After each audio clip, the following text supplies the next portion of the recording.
Estão vendo aqui a OneNote? Que agora vocês somem para mim, tá? E aí, qualquer dúvida, vocês me chamam. E podem... Vendo, prof. Beleza, podem me interromper, fiquem bem à vontade, tá?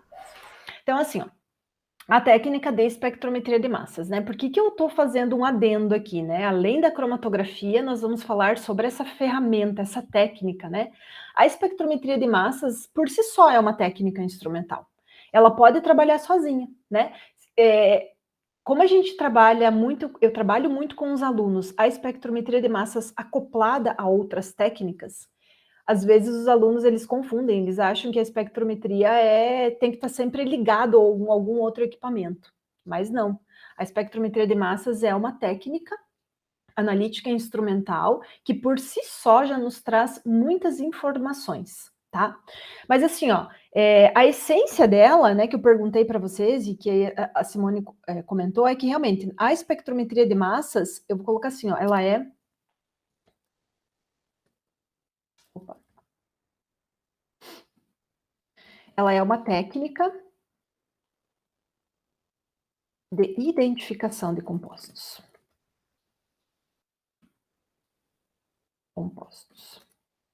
Isso aqui é o que realmente diferencia ela do que a gente vinha falando até agora, que é a cromatografia, né? A gente falava o quê? A cromatografia é uma técnica que separa componentes, né? Então a gente consegue, a partir de uma mistura, né? Ter um extrato, por exemplo, uma mistura de componentes, jogar dentro do cromatógrafo, e a partir das interações entre analito, fase móvel e fase estacionária, nós teremos a separação desses componentes, né? Cada componente separado vai dar um sinal cromatográfico, um pico cromatográfico, tá? Então, a cromatografia, ela separa componentes. Vou colocar aqui em cima até para a gente ficar com isso bem claro, né? Então, a cromatografia separa compostos. E a espectrometria de massas, vou começar a trabalhar com ela abreviado também, tá? Vou colocar assim, ó, espectrometria de massas, ou EM. E o termo em inglês, que vocês sabem que eu gosto de trazer para vocês, porque eu acho bem importante, é o Mass Spectrometry, MS, tá? Lembrando sempre, trabalho em português, leitura em português, redação em português, vocês vão usar o termo em português. Se estiverem redigindo algo em inglês, vocês deem preferência pro inglês. É óbvio, né? Mas é bem comum ter confusão com relação a isso. Então, a cromatografia, ela separa compostos e a EM, espectrometria de massas, é uma técnica de identificação de compostos, tá? Então, isso tem que carregar para a vida de vocês. Bom, se ela identifica, vejam, eu posso ter essa técnica, então, única e exclusivamente para esse fim, né? Ela foi criada para esse fim, ela foi desenvolvida para esse fim, né? A espectrometria de massas, ela consegue, a partir do quê? A partir de uma fragmentação da amostra, sugerir para a gente pedacinhos da molécula, né, que foram quebrados, e a partir disso a gente consegue, unindo essas pecinhas, propor uma identificação, tá? Agora eu queria só que vocês pensassem no seguinte, bom, a espectrometria de massas é uma técnica de identificação, por si só ela é uma técnica analítica instrumental. Agora imaginem o seguinte, por que será que atualmente, né, a espectrometria de massas, ela e aí eu tô afirmando isso para vocês, tá? Atualmente a espectrometria de massas, ela é muito utilizada acoplada a outras técnicas, tá? A não ser que você seja um espectrometrista de massas, que você vá trabalhar única e exclusivamente com essa técnica, dificilmente vocês vão se deparar só com o espectrômetro de massas, tá? É muito provável que na carreira de vocês se deparem com o espectrômetro de massas, né, que é o equipamento, acoplado a outra técnica analítica, como, por exemplo, uma cromatografia líquida, gasosa, ICP, tá?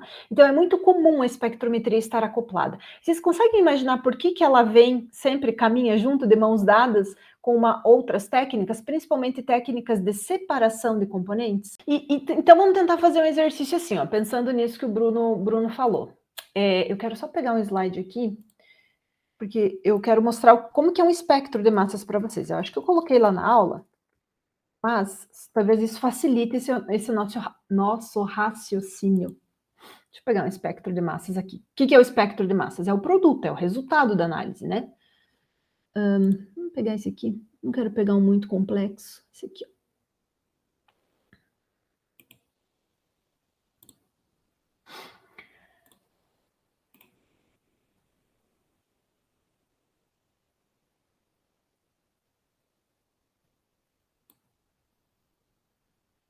Tá, então esse aqui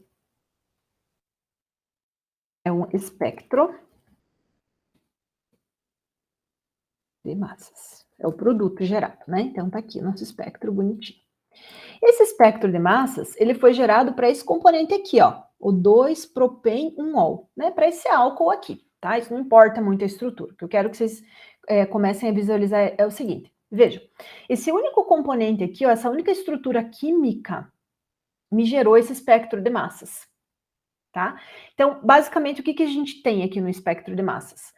Nós temos um processo em que a molécula ela é primeiramente ionizada, né? Acho que a Isadora comentou lá no início alguma coisa sobre íons, né? Isso é um pré-requisito.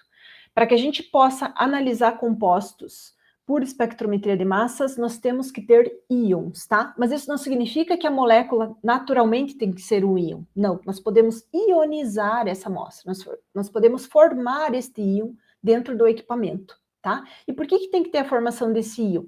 Porque um íon, ele vai ser sensível a um campo elétrico ou um campo magnético do analisador, de uma parte do equipamento, tá? Então, se eu tiver uma molécula neutra que não sofre ação de campo elétrico ou de campo magnético, de campo eletromagnético, eu não consigo separar. É como se eu entrasse com a molécula dentro do equipamento e do mesmo jeito ela saísse intacta. E daí, qual que é o problema disso? Não tem informação nenhuma, tá? O que é a graça da espectrometria de massas? O interessante dessa técnica é que nós, então, vamos colocar carga na molécula, tá? Vamos ionizar a molécula, e na sequência essa molécula ela é quebrada em diferentes pedacinhos, tá? Devido a um excesso de energia. Já vamos falar um pouco mais sobre a ionização também e tudo mais, tá? Mas assim, ó, num primeiro momento, o que eu queria que vocês enxergassem? Que essa molécula aqui, quando ela entrar no espectrômetro de massas, ela vai ser, num primeiro momento, ionizada, tá? Nós vamos formar um íon. Na técnica mais comum, que é aquela da videoaula que vocês assistiram, nós vamos ter a formação de um cátion radical. Pergunta, Odai, e aí a gente começa a avançar na técnica. Assim, ó, para que ocorra a espectrometria de massas, obrigatoriamente nós temos que ter a amostra em fase gasosa, tá? Não é uma opção, ela precisa estar em fase gasosa. E aí, sendo isso um pré-requisito, o que vocês podem imaginar? Bom, se eu estiver acoplando essa técnica, a espectrometria de massas, à cromatografia gasosa, por exemplo, eu já saio na frente. É que a gente não falou sobre cromatografia gasosa, né, turma? Mas, basicamente, na cromatografia gasosa, o que muda, né, da cromatografia líquida para a cromatografia gasosa? Deixa eu colocar isso aqui, porque eu acho que isso é bem importante para vocês, para talvez a gente começar a visualizar melhor, né? Então, vamos colocar assim, ó. Cromatografia líquida, cromatografia gasosa. Vamos tentar traçar um paralelo aqui entre as técnicas, e se for de interesse, em algum outro momento eu posso trazer algo sobre gasosa para vocês um pouco mais aprofundado, mas tem videoaula lá, se vocês quiserem, né, se interar um pouquinho mais sobre a técnica, vejam as videoaulas lá do YouTube, que eu coloco bem as bases lá da gasosa também, tá? Mas assim, ó, diferenciando uma técnica da outra. Na cromatografia líquida, a nossa fase móvel é um líquido. No nome, né, gente? Não é difícil. É um líquido, né? Que líquido? Nossa, qualquer solvente, a gente falou um monte, né? Acetonitrila, metanol, água, hexano, clorofórmio, não importa. É um líquido, normalmente um solvente orgânico ou água, que tem que ter capacidade de solubilizar a amostra de vocês, né? Esse é um pré-requisito. Então, a fase móvel é um líquido. Na cromatografia gasosa, a fase móvel é um gás inerte.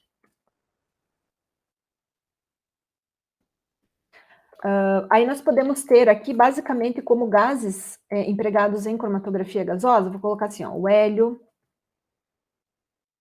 o hidrogênio, nitrogênio e argônio, tá? Então, são basicamente esses os 4 gases que a gente emprega em cromatografia gasosa como fase móvel, tá? Bom, se o gás inerte, né? Se qualquer um desses gases aqui, ele é a fase móvel da minha cromatografia, o que isso quer dizer? Que ele vai estar arrastando os componentes, a amostra, né, eu quero dizer, os compostos que vocês querem separar, pelo sistema de cromatografia. Então, a única função, e é única mesmo, tá? Então, aqui, ó, a única função do gás é arrastar os compostos pelo sistema de cromatografia.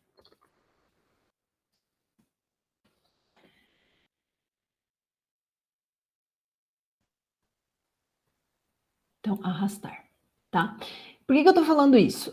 Se a gente puxar um pouquinho ali da memória, na cromatografia líquida, a nossa fase móvel, que é um líquido, ela também interage com o analito. Ela compete com o analito pela fase móvel. Então, na cromatografia líquida, imaginem que a fase móvel, ela é um ator do processo de separação. Ela realmente atua, ela tem uma função durante o processo de separação. Ela interage com o analito, ela pode interagir com a fase estacionária, tá? Na cromatografia gasosa, não. É um gás inerte que só vai arrastar os componentes pela amostra. Então, ele não vai interagir com o analito, ele não vai interagir com a fase estacionária, tá? Agora, aí nós temos, então, um outro pré-requisito que aí também gostaria que vocês tentassem gravar isso. Então, são duas técnicas diferentes, cromatografia líquida e cromatografia gasosa. Bom, se elas são diferentes é porque elas têm funções diferentes, elas foram criadas para propósitos e objetivos diferentes, né? Na cromatografia líquida, o analito, o componente, a amostra, ela tem que ser solúvel na fase móvel. Na cromatografia gasosa, qual que é o pré-requisito para a gente poder analisar uma amostra utilizando a cromatografia gasosa? Alguém me ajuda aqui? Alguém lembra? Alguém sabe?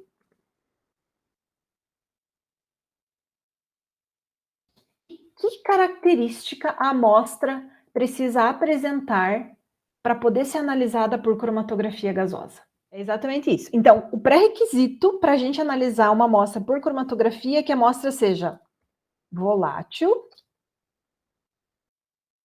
né, e termicamente estável. Mas assim, ó, principalmente ela tem que ser volátil, né, ou volatilizável a uma determinada temperatura. Vou colocar assim, ó, volatilizável.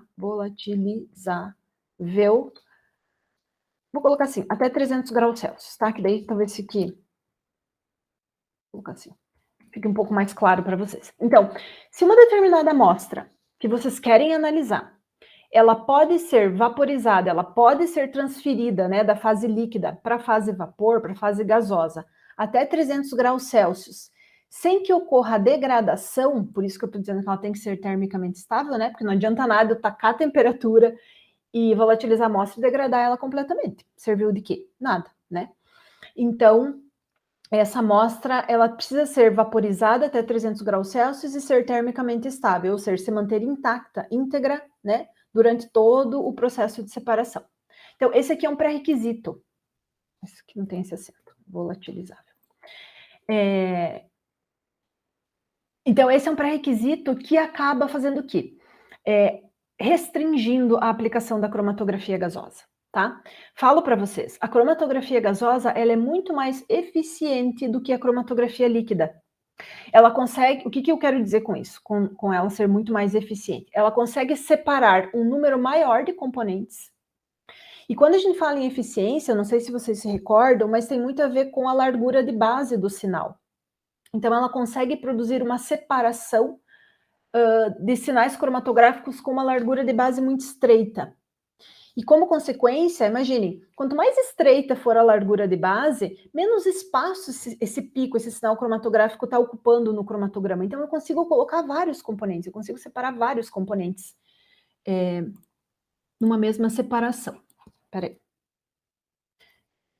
Cromatograma CG. Vamos ver se eu acho alguma coisa aqui, que eu acho que o visual também ajuda vocês aqui, ó, a enxergar isso que eu estou falando.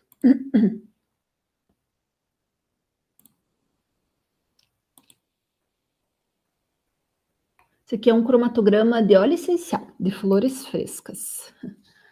Vamos copiar a imagem aqui. E eu estou fazendo estudo para responder a pergunta do Odai. Se eu não responder lá, se me lembra, Odai, é porque talvez eu responder isso, talvez fique muito vago para vocês, tá? Mas assim, ó, então, esse aqui é um cromatograma obtido por CG, né? Por cromatografia gasosa de um óleo essencial. Normalmente, óleo essencial é uma amostra muito rica, muito complexa. Às vezes tem centenas de componentes num único óleo essencial, tá? E aí, justamente, a dificuldade de interpretar cromatogramas nesse sentido. Mas aqui, ó, não sei se vocês conseguem visualizar, mas a largura de base aqui desse sinal é muito estreitinha, muito pequenininha, né? Então, vejam quantos componentes eu consigo separar num curto espaço de tempo utilizando essa técnica. Por isso que eu digo que ela é muito mais eficiente, tá? Então, a cromatografia gasosa é muito mais eficiente. E por que ela é mais eficiente? Meu Deus, acho que eu vou dar aula hoje só sobre gasosa. Ai, mas eu acho tão Não importante. tem problema, é muito bom. Eu acho tão importante para vocês, gente. Peraí. Aqui. Para você estar preocupada com o volume de conteúdo, mas assim, acho que você vai nesse passo mesmo, porque senão a gente não consegue acompanhar. Pois é. Então, por isso que eu quero que vocês me tragam aí as dúvidas, que a gente vai dando um passo atrás para depois poder seguir em frente. Senão, eu atropelar tudo, vocês ficam, né, doidinhos. Tá, peraí, deixa eu só fazer uma coisa. Deixa eu pegar uma outra imagem aqui.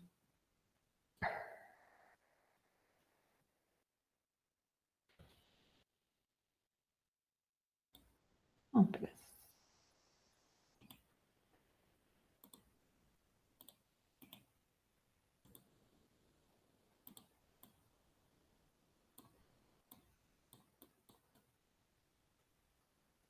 Eu só apanho aqui com...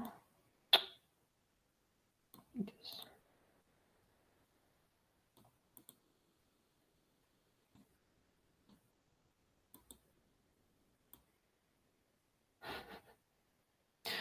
Ai, meu Deus, é um ou outro. Engraçado.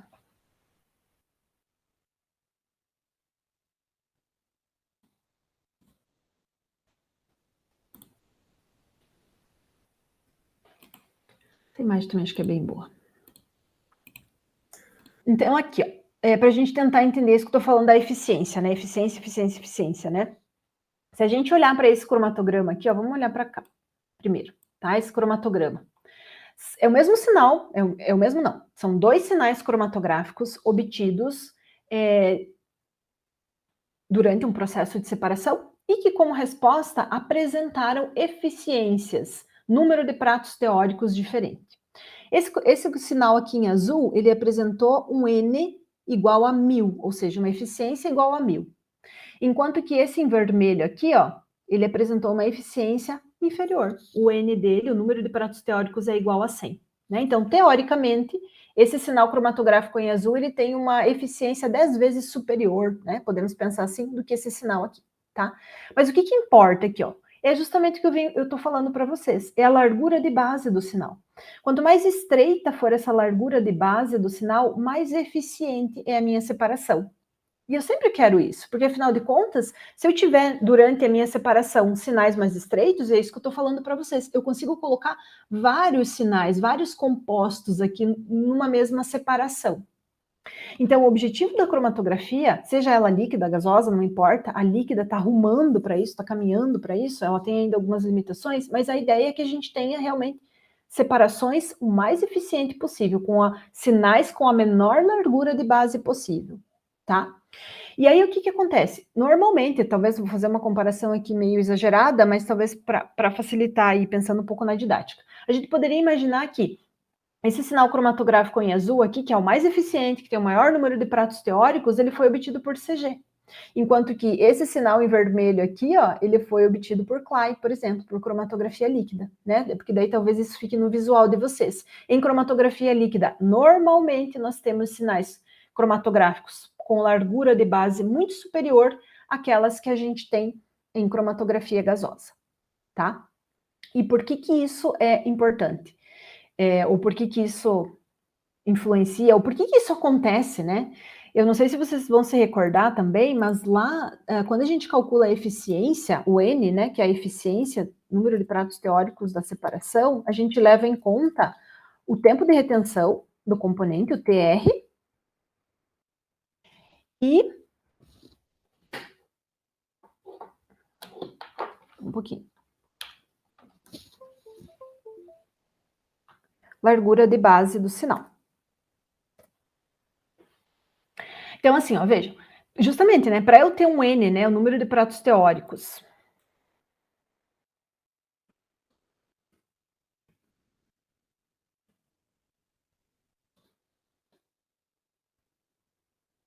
é igual à eficiência, né, então que é calculado aqui por esse N, eu levo em consideração o tempo de retenção do componente e a largura de base. O tempo de retenção é diretamente proporcional, né, então teoricamente, quanto maior for o tempo de retenção do analito, maior a eficiência. Por quê? Porque está nos indicando que ele teve mais tempo, mais possibilidades de interagir com a fase estacionária para que ocorra esse processo de separação.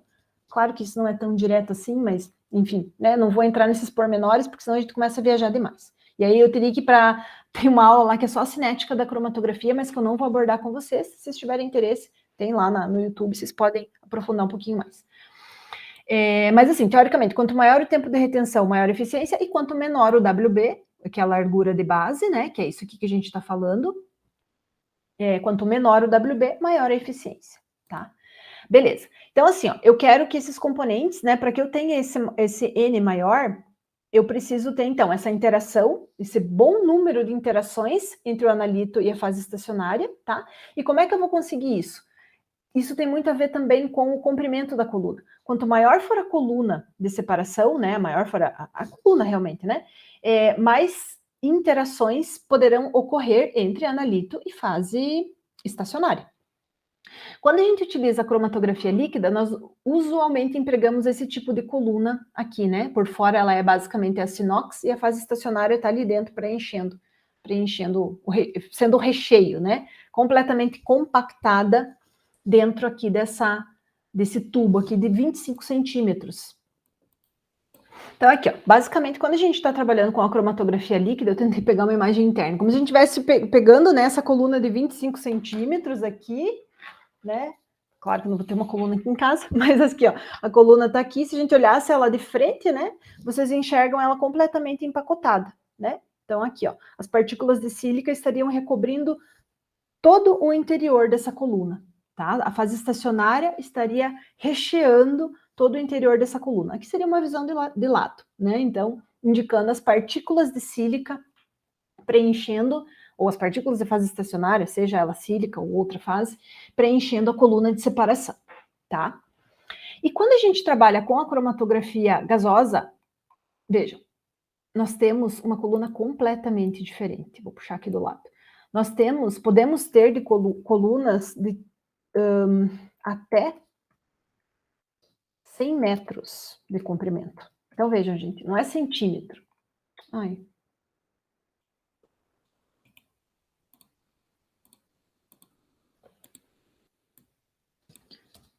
Na cromatografia líquida, nós temos 25 centímetros de comprimento de coluna, né? Ou seja, os analitos, eles têm essa dimensão, 25 centímetros para interagir com a fase estacionária.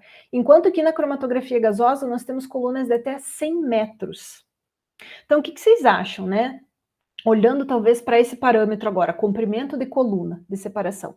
Aonde que eu vou conseguir a eficiência maior e por que eu vou conseguir essa eficiência maior, né? A eficiência maior, ela é obtida justamente na cromatografia gasosa, porque é nessa técnica que eu tenho colunas com uma dimensão infinitamente maior, né, até 100 metros de comprimento, então eu proporciono muito mais possibilidades de interação entre analito e fase estacionária. E isso impacta diretamente na minha eficiência de separação, tá? Então, por isso que em gasosa nós conseguimos uma separação muito mais eficiente.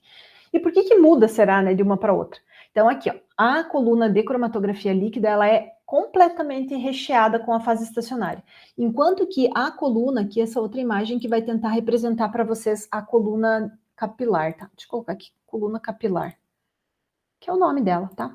Porque ela é tão fininha, quase como um fio de cabelo, gente, de verdade. Ela é muito fininha. Ela tem um diâmetro muito pequeno.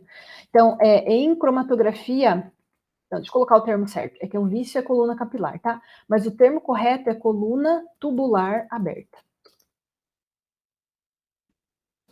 É igual a coluna capilar. Vou colocar o termo usual para vocês também, tá? Então, essas colunas tubulares abertas, elas têm até 100 metros de comprimento. E como o nome está indicando aqui, ó, vejam, essa aqui seria a coluna, vamos imaginar uma coluna de 30 metros, por exemplo, lá na central de análise nós não temos colunas de 100 metros, as mais usuais são de 30 metros, tá? Até em função de custo e tudo mais, colunas de 30 metros conseguem já proporcionar uma separação muito eficiente. Então, gente, são 30 metros, né? Então, a gente pega esses 30 metros e enrola ela como se fosse uma bobina, né? Aqui olhando quase uma bobina de cobre, né? Mas não é, tá? Mas é muito semelhante. Então, nós temos esses 30 metros de coluna enroladinhas, tá? Compactadas, porque isso precisa ir dentro do forno, precisa estar lá dentro do equipamento, tá? Então, nós conseguimos preparar ou ter essa coluna de separação. E aqui, olhando um pouco mais de detalhe, ó, aqui vocês conseguem ver, então, essa coluna reproduzida aqui, né? E aqui um zoom dela.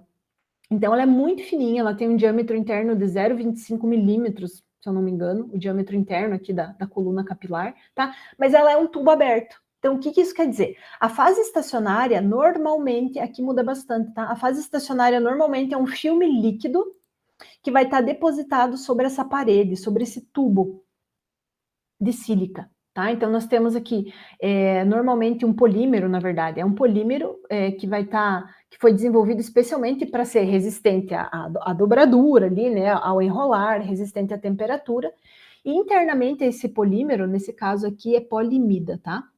Internamente nós vamos ter a fase estacionária, tá? Então, a fase estacionária seria essa camadinha amarelinha que vocês estão vendo aqui, ó. Normalmente é um filme líquido de fase estacionária, que é depositado sobre esse tubo. Gente, eu não fabrico coluna, tá? Eu não vou saber dizer para vocês exatamente como que é o processo de aderir, de ligar, de fazer esse link, provavelmente uma ligação química ali, que permite que esse filme líquido ele vai ficar estabilizado, ele vai estar ligado, né, e aderido dentro desse tubinho aqui fininho, tá?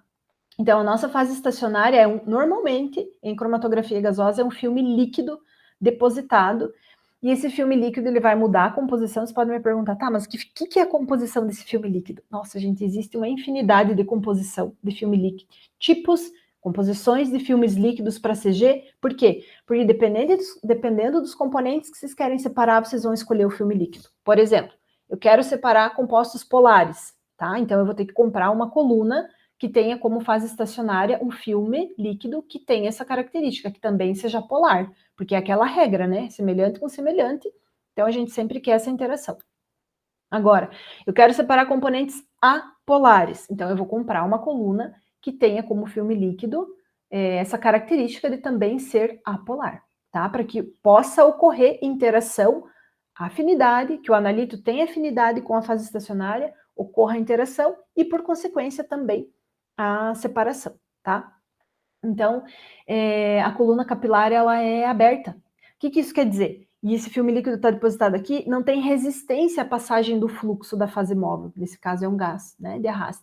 Então, por isso que a gente consegue produzir colunas tão extensas, com 30, 100 metros de comprimento, porque justamente não existe resistência nenhuma à passagem desse gás, tá? O gás consegue fluir, vamos dizer assim, livremente por esse tubo aberto, e carregando com ele a amostra, tá? E aí, é claro, vai ter a interação do analito com a fase estacionária, vai acontecer desde que ocorra afinidade entre analito e a fase estacionária, né? Então, claro que as interações que vão ocorrer ali vão ser, dependendo do analito, mais fracas, mais fortes, e a gente consegue, durante todo o processo de separação, permitir essas interações fracas, fortes, enfim, e separar os componentes da amostra, tá? Então, o que eu quero dizer aqui é que não existe essa resistência à passagem de fluxo, como existe aqui, né? Lembram que lá na cromatografia líquida tem tanta resistência à passagem do fluxo, do líquido que a gente utiliza como fase móvel, que a gente precisa de bombas de alta pressão para poder impulsionar a fase móvel pelo sistema, né? Então, vejam que o princípio é muito diferente, o princípio de separação é diferente. Na cromatografia gasosa, não teremos bombas de alta pressão impulsionando a fase móvel, que é um gás de arraste pelo sistema. Não, naturalmente, claro, vai ter uma certa pressão, né, para que o gás de arraste ele possa fluir, obviamente, mas são pressões relativamente baixas, né? Então, capazes de carregar, né, fase móvel, que é o gás de arraste, com os analitos pelo sistema de cromatografia, tá?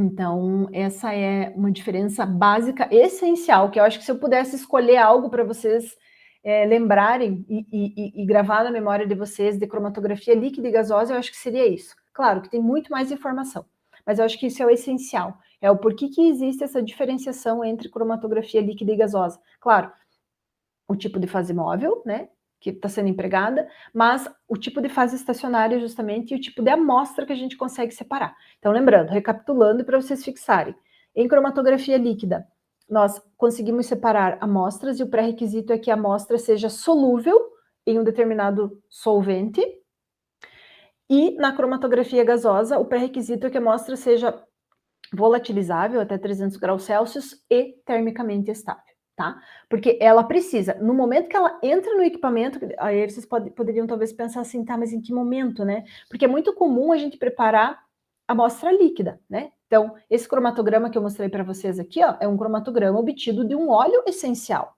Se vocês pensarem em óleo essencial, o formato dele, a forma física, né, desse óleo é um líquido, né? Então, como é que vai colocar no CG? Como é que vai analisar por CG? Então, vejam, nós temos sim o óleo essencial na forma líquida, no entanto, nós vamos volatilizar essa amostra durante o processo de injeção. Então, é lá dentro do injetor, por isso que eu falo que tem várias outras considerações que precisariam ser feitas, né? Mas é dentro do injetor que ocorre esse processo de volatilização da amostra. Então, eu tenho, sim, um líquido, tá? Poderia ter tranquilamente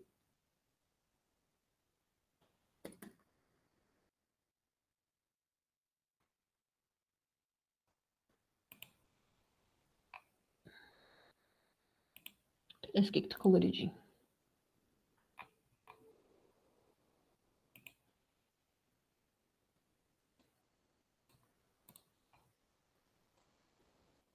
Poderia ter tranquilamente a amostra dentro de um vial, né, desse recipiente de vidro que condiciona a amostra antes da injeção.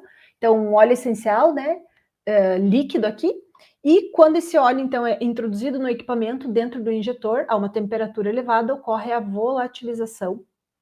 E aí a gente transforma, então, passa da fase líquida para a fase gasosa essa amostra, e aí sim ela pode ser arrastada pelo gás de arraste e interagir com a fase estacionária, né, a coluna de separação, durante todo o processo, tá? Então, vejam que eu posso sim ter uma amostra líquida, no entanto, para que o processo de separação ocorra, eu preciso volatilizar essa amostra dentro do injetor, tá? E aí, agora eu vou lá para a pergunta do Aldar. Então, explicando um pouquinho sobre a gasosa, aí eu vou tentar responder a dúvida dele. Imaginem que a gente tem, então, a opção de acoplar a espectrometria de massas, né? A espectrometria de massas, os compostos, eles precisam estar, sim, em fase gasosa, tá? Então, eu tenho a possibilidade de acoplar a espectrometria de massas com a cromatografia gasosa e com a cromatografia líquida, tá? Lembrando, os componentes em gasosa já são volatilizados no início da corrida, vão percorrer toda a fase estacionária dessa forma e vão chegar lá no detector já em fase gasosa. Na cromatografia líquida, não, nós temos um líquido, amostra líquida, que é carregada por um líquido, que é a nossa fase móvel. Então, o efluente, o que está saindo lá da cromatografia líquida, também é um líquido, tá?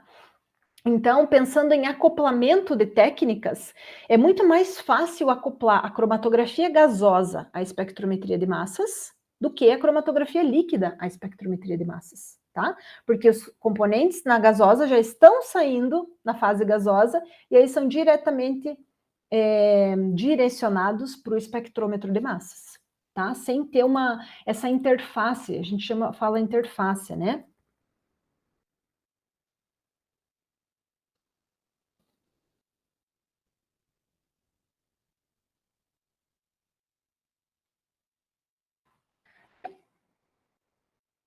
Deixa eu pegar uma imagem. Muita imagem, mas é que eu acho que é uma forma mais fácil de vocês enxergarem, que eu estou tentando mostrar para vocês, tá? Então, aqui, ó. Nossa, que ruim ficou a resolução.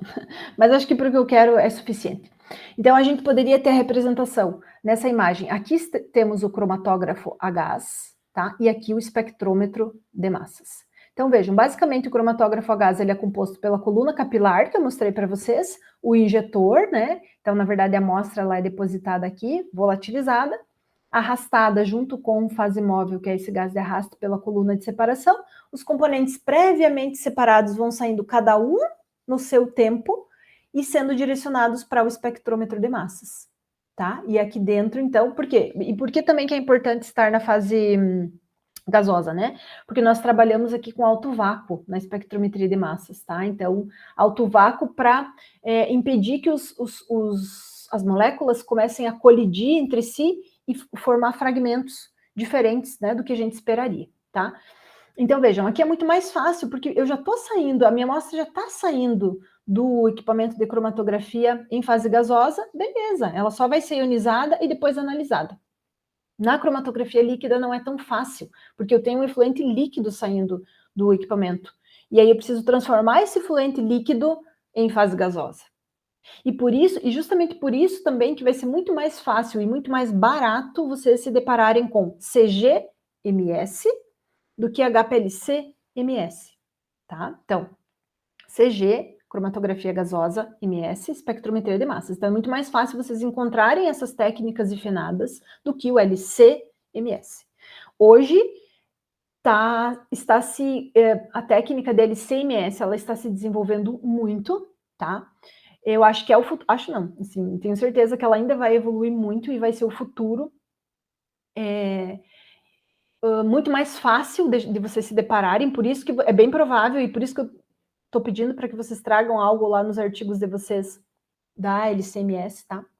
Espectrometria de massas. Porque, e assim, ó, o que eu quero falar para vocês disso? Por que eu estou falando isso, né? Porque é muito mais comum vocês encontrarem GCMS do que LCMS, tá? Isso é ponto. Devido a isso que eu acabei de mostrar para vocês, pelos pré-requisitos, né, pelas necessidades da técnica de espectrometria de massas, é muito mais fácil acoplar ela ao CG do que a cromatografia líquida. Mas voltando aqui, ó, agora eu vou voltar aqui no início do meu raciocínio. Para uma amostra ser analisada por CG, ela tem que atender a este pré-requisito. Vocês acham que esse pré-requisito aqui é fácil de ser atendido ou não? Outro termo que eu trago para vocês, e gravem isso, tá, gente? Vocês talvez é bem comum fazer confusão com os termos, tá? Porque são tão parecidos.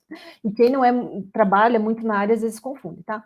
Então, assim, ó, nós temos a espectroscopia, as técnicas espectroscópicas, e aqui dentro tem muita coisa, tá? Vou colocar alguns exemplos, para vocês saberem do que eu estou falando. Então, falou em espectroscopia, vocês têm que saber que vai ter radiação eletromagnética interagindo com a amostra. Alguns exemplos de técnicas analíticas espectroscópicas. Vamos lá. Espectrofotometria, UV-Vis, que é o famoso espectrofotômetro ultravioleta e visível, que eu acho que a maioria de vocês já teve contato com essa máquina, né? Então, é uma técnica espectroscópica. Temos a espectroscopia de infravermelho. Temos a espectroscopia de ressonância magnética nuclear. Sei lá, alguns exemplos, né? São técnicas espectroscópicas. Fazem uso da radiação eletromagnética. E aí, dependendo da técnica,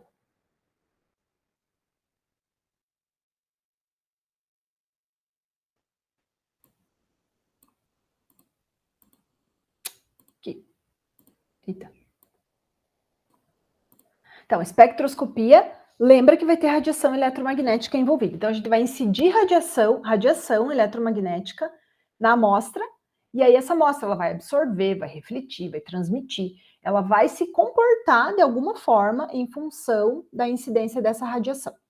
Dependendo do pedaço do espectro eletromagnético que eu estiver utilizando para o meu ensaio, eu vou ter uma técnica diferente. Então, por exemplo, se eu estiver trabalhando com a região do espectro ultravioleta e visível, eu vou ter espectrofotometria UV-Vis.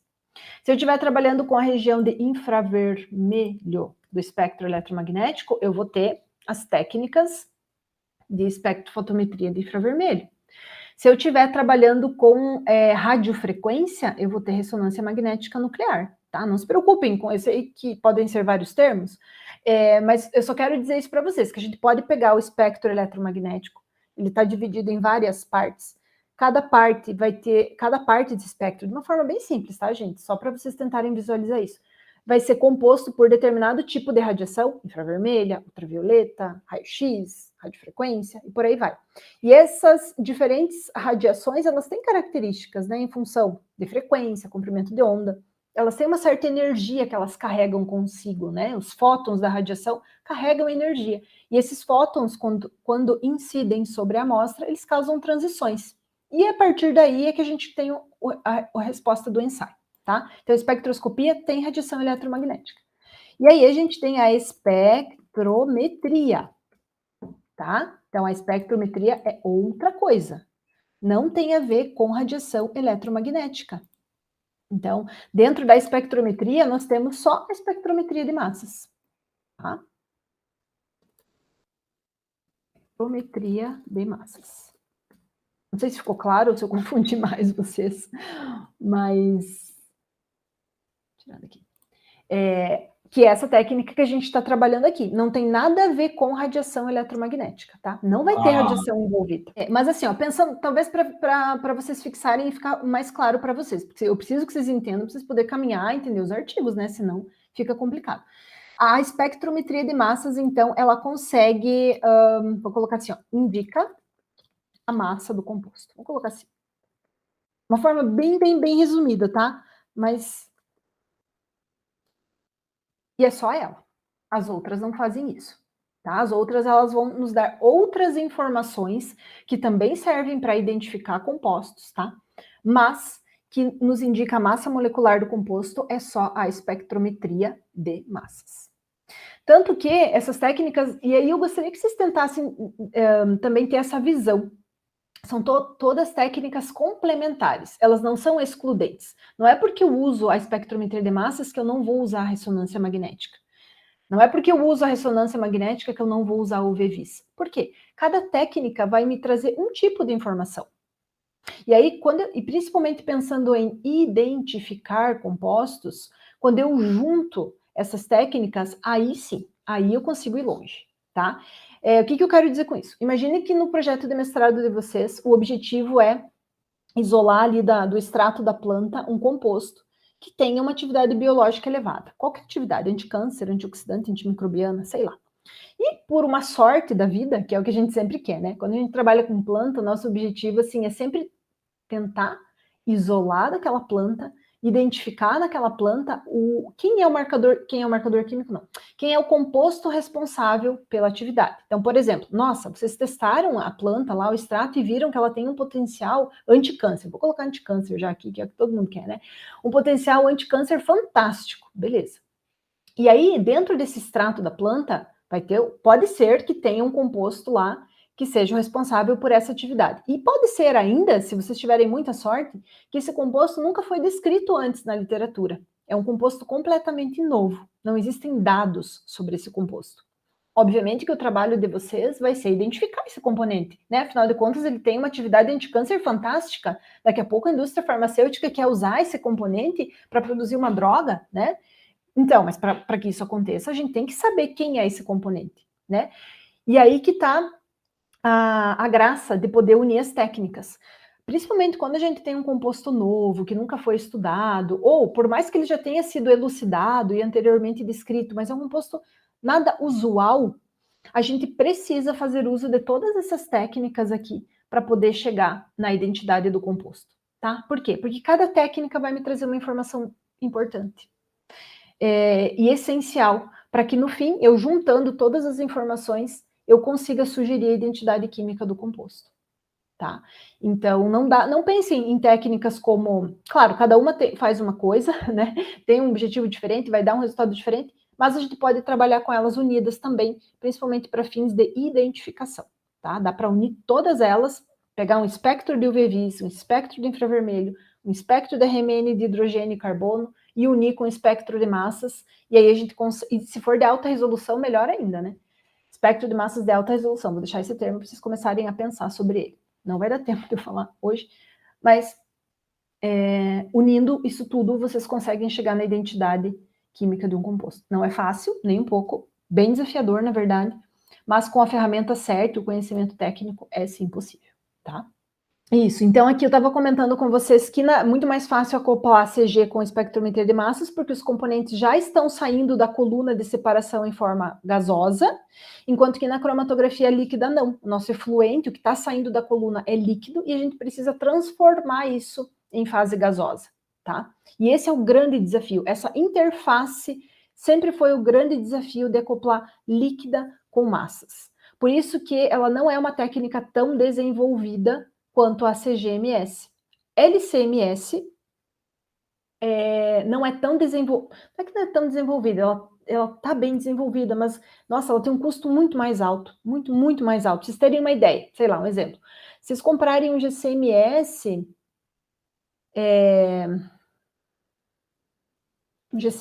hoje de bancada, assim, mais simplesinho, sei lá, eu acho que aí com uns 200 mil reais, 250 mil reais daria para comprar. Um LCMS, esse custo já aumenta muito. Ele vai, acho que, pelo menos para uns 500, 600 mil reais. Então, assim, pelo menos o dobro do valor, tá? Então, devido ao quê? Devido ao fato de que a CG ela é muito mais evoluída, tá? Do que...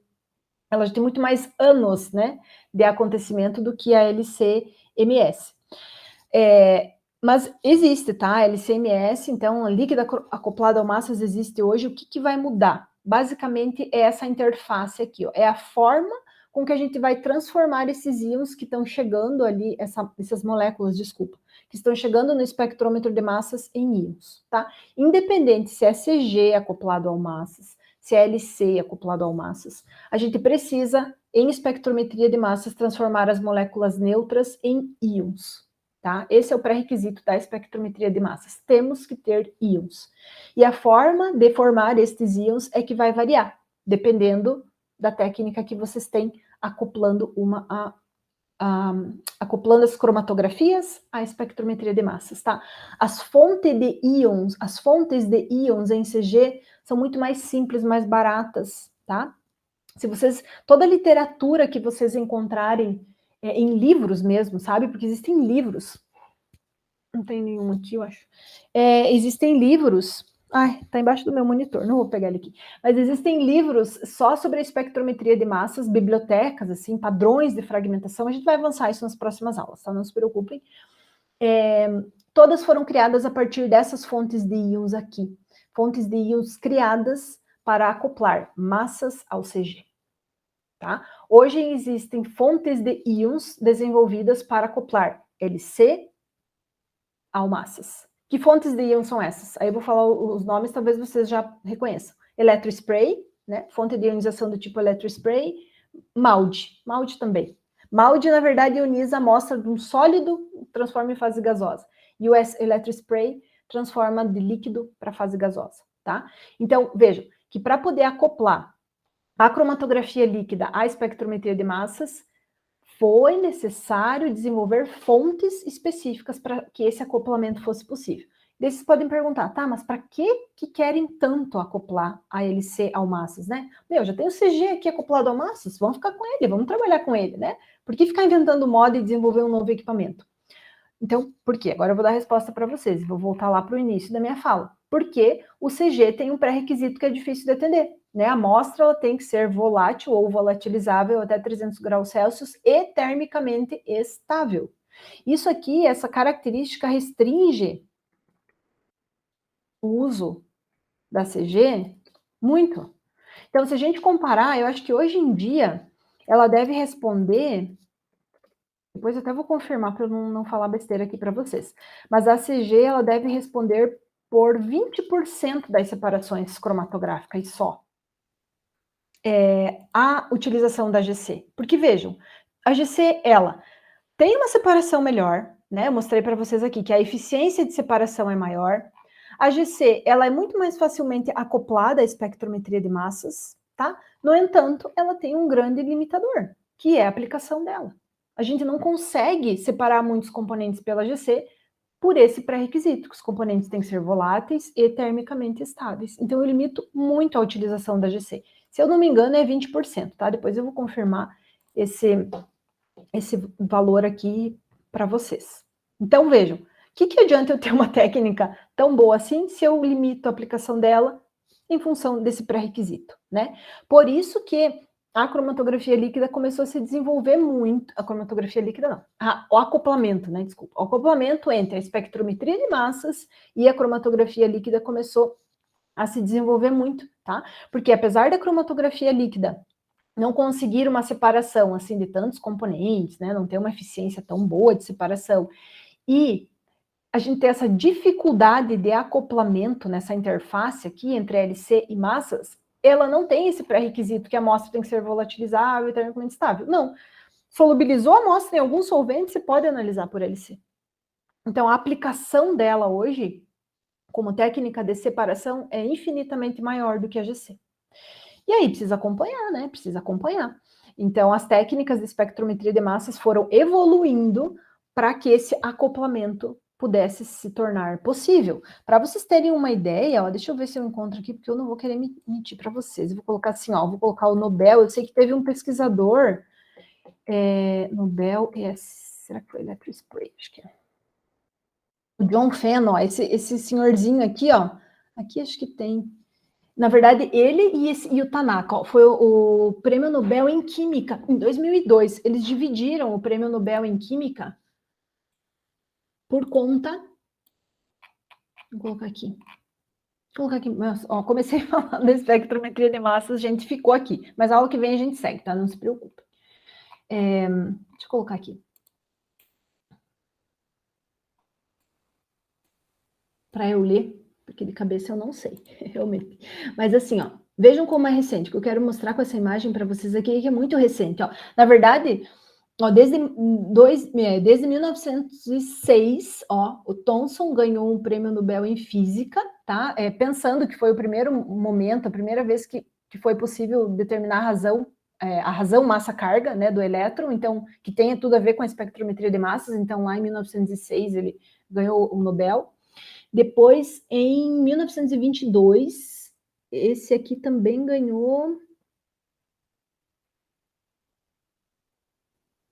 é que eu não vou saber dizer para vocês exatamente o que foi que ele desenvolveu, mas tem relação com a espectrometria de massas, tá? Em 1989, o Paul recebeu o Nobel em Física por trabalhar desenvolver o analisador Ion Trap, que é um analisador empregado em espectrometria de massas para separar os íons. E mais recentemente, vejam, é recente, gente, 2002, né? O John Fenn e o Koichi Tanaka receberam o Nobel em Química. O John Fenn, porque ele desenvolveu a técnica de desorção, de ionização branda, que é o electrospray, e o Koichi Tanaka, a técnica MALDI. Então, vejam, foi lá em 2002, eles ganharam o Nobel. Então, é muito recente, porque eles descobriram isso, estavam ainda desenvolvendo a técnica. Imagina até isso chegar ao nosso laboratório, né? Porque uma coisa é você desenvolver uma ferramenta, outra é ela ser amplamente empregada e aplicada e poder ser comprada, porque daí, vejam, as empresas precisam começar a produzir esses tipos de ionizadores, né? Enfim, acoplar as máquinas, então isso demora um tempo. É isso que eu quero mostrar para vocês, né? Que o acoplamento, isso tudo para dizer que o acoplamento entre líquida e espectrometria de massas ainda é muito recente, tá? Mas é o futuro. Por quê? Porque a cromatografia líquida tem uma aplicação muito maior do que a cromatografia gasosa. E se eu puder unir uma técnica de separação de componentes, que é a cromatografia, com uma técnica de identificação de componentes, que é a espectrometria de massas, gente, eu tenho tudo nas mãos, né? Sem ter padrões, né? A gente vem sempre falando, precisa ter padrão, precisa saber o que é analisar, padrão. A espectrometria de massas permite a gente identificar sem ter padrão. Tá? Então, olha que maravilha, né? A gente poder pegar um extrato realmente, colocar lá na máquina, separar os sinais e depois, sem ter a necessidade de padrões, poder identificar quem são os componentes que estão presentes ali. Tá? Então, isso que a espectrometria de massas promete. Essa que é a função da espectrometria de massas. Tá? E eu acho que eu vou parar por aqui, porque já é meio-dia, né? E aí eu não vou me estender mais hoje. Mas aí, semana que vem... Eu acho que é importante, né, turma, fazer esse overview, assim, essa visão geral da espectrometria de massas e do acoplamento dela com as cromatografias, para que depois a gente possa avançar um pouquinho mais na técnica em si, né, na espectrometria de massas.